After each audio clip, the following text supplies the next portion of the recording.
Hey everyone, I'm Will and welcome to a new video. In this one we are talking about composition, specifically composition for landscape photography. I'm going to share with you some of the mistakes I made early on in my career, and then most importantly I want to give you a simple 4-step procedure to keep in mind next time you're out in the landscape composing a scene. This is going to help you take your images from being flat to more three-dimensional images that work, that flow, and do justice to the scenery that you've captured. Okay, let's take a look.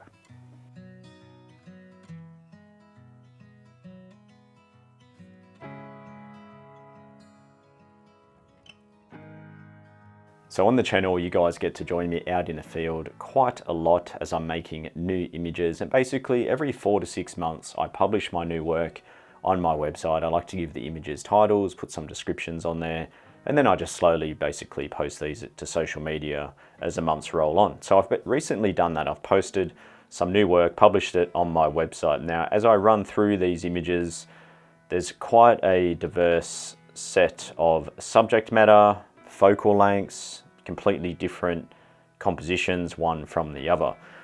When I'm running a workshop, and I was running one recently, pretty much running it all the time to be honest, it's interesting to observe that regardless of your experience level, some people can either just see the shot, the composition, and some people can't. Now, thankfully, it can be taught, but it is quite interesting as a teacher to observe how some people just naturally can see the balance and the shapes, and then other people can't. So I want to share with you guys some of the things that I like to teach people, and running through some of these new images, I can see where these principles have been applied. So we're just basically going to use an acronym. I have used this in the past. The acronym is going to be SLAB, S-L-A-B, and this is going to give you a simple formula to follow when it comes to composing landscape scenes. So let's start with S, subject matter. First and foremost, when you're out in the landscape, you need to really have a clearly defined subject matter. So if it's a mountain valley, we're looking at a mountain, obviously we're going to be using the mountain as the main subject. Maybe it's a lone tree in a field. Maybe we're just looking at some abstract details on the surface of the earth. Whatever it may be, you need to really simplify things. I know it's overwhelming when you're out in the landscape. When there's a lot in front of you, it's all quite overwhelming. It's easy to get led astray, or maybe trying to fit too much within the frame. So I like to say to people, let's simplify things and let's have a clearly defined subject matter. So that's what our S stands for.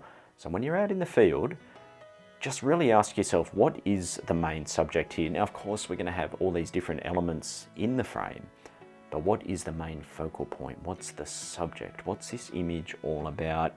Where am I trying to lead people to? Is it a waterfall? Is it a specific mountain? Where is it in the image that we want to end up? What's the main subject? So the next part of the lettering is L.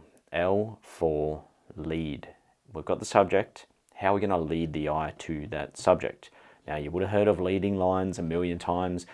Look, I don't like the term leading lines because there's more effective ways of leading the eye.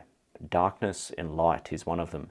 Utilize darkness on the edge of your frame and then have the light in that centralized area where that subject matter is going to be. And that's typically where I like to put the main subject, the centralized part of the image, not on the edges. Anywhere in that centralized area will keep the eye in a nice balanced position.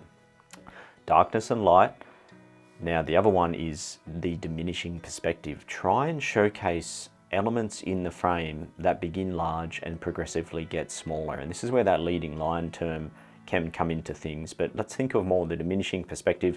Can we get close or utilize some subject matter in the frame that will be large, like what we have on this seascape scene? We've got large rocks because they're closest to the lens, therefore anything after that appears smaller. That progression in size is known as the diminishing perspective. We've got that happening here with the fjord in this aerial frame. We even have it happening in this black and white frame where the ferns in the immediate foreground are quite big, therefore anything after that gets smaller. So how do you do that? It's using the right lens, the right focal length, and the right proximity to your subject matter to create that perspective. It's very easy to not have that if you're too far away and you're zooming in too tight. We can do this with the long lens, somewhat like what I've done here with this valley shot. I've position myself here so we have the trees in the lower portion and then we have the rolling hills behind. There's that progression there, but it's a lot easier to use wider lenses get close to that subject matter, and therefore you're going to stretch it out, make it larger, and then we can roll on through. It works just how a triangle does, a wide base and then a narrow point at the end.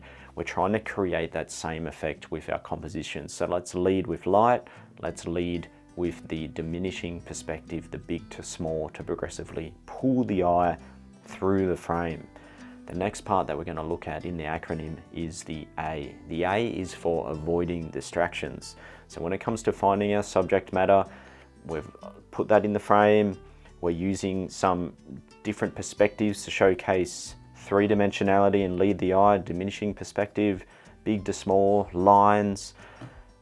Don't just focus in on the good stuff. Take a minute to observe, hang on, am I getting something in the frame here that maybe I shouldn't? Something that could be too bright, a color that is contrasting with the rest of the scene, gaps in the canopy of the forest, or maybe there's an opening in the foreground that is just completely throwing off the balance. So you take the time to just observe those details. Yes, you could get home and maybe clean some of it up in post. It's far easier, more effective to do that out in the field. Take the time to analyze the corners, especially. Make sure there's nothing there where the eye can maybe just drift away. Keep the attention on that main subject. So the last part, B. B is all about balance. I never think of the rule of thirds whatsoever. The main thing I think about in my compositions is balance. Let's take a look at this waterfall frame. You might remember this from a recent video. See how the waterfall is flowing toward the center of the frame, that centralized zone where it's harmonious and balanced. And then if you look at the image itself, we have a huge shape on the right. And when I say shape, that's that rock wall. What's on the left? An opposing shape, balancing out the frame. If you go through all of my images, you'll see that there's this constant play of balance happening. Right here, we have a waterfall on the left of center, mountain peak on the right of center. Here we have the yellow trees equally framing up the edges, and then the mountain in the background. It's a constant game of adding an element on one side and then countering that out with an element on the other. Now, it's fine to create an imbalance in your image as long as that imbalance will push the eye in a direction you want it to go, so we end up on that subject itself. SLAB, slab. What is my main subject? How am I going to lead the eye there? Avoid distractions and think about balance. Now, of course, composition works best in landscape photography when you're still pointing the lens at something amazing, something spectacular. So keep that in mind as well. You want to get out to some good locations or just have some intriguing subject matter. Try to be there when the light is good, and then all these principles will come into play. And I trust that you'll start to create some good compositions. Because when I first started out, I wasn't really thinking of all those things. I would get portions of it correct, but I'd forget the other parts. So maybe I'd have a clearly defined subject matter, but I didn't think about all the distractions in the frame. Or maybe I had the good subject and I had a good lead in, bringing us through to that subject, but then there was also an imbalance and there was competing for attention. So keep in mind SLAB. I think it's going to help you. It's a bit stupid, I know, but I'm pretty big on visualizing things, and acronyms really work quite well for that. And thank you for viewing the video and looking at my new work. This was just an excuse for me to share some of these with you. The rest is all up on my website, williampatino.com. Just go to the gallery, check out new work, and you might recognize some if you are a follower of the channel. And keep in mind that slab, and you'll see that as you run through my work. Check out other photographers' work as well.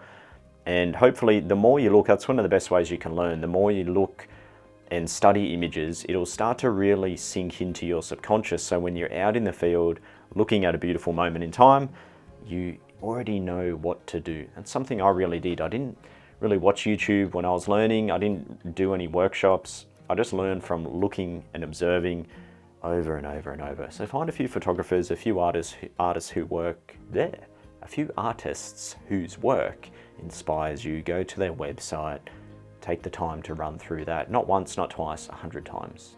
Get yourself a coffee, a drink, and honestly, I reckon that's one of the best ways you can learn. All right, guys, thank you for checking out this quick tip video. I'll see you in another one soon.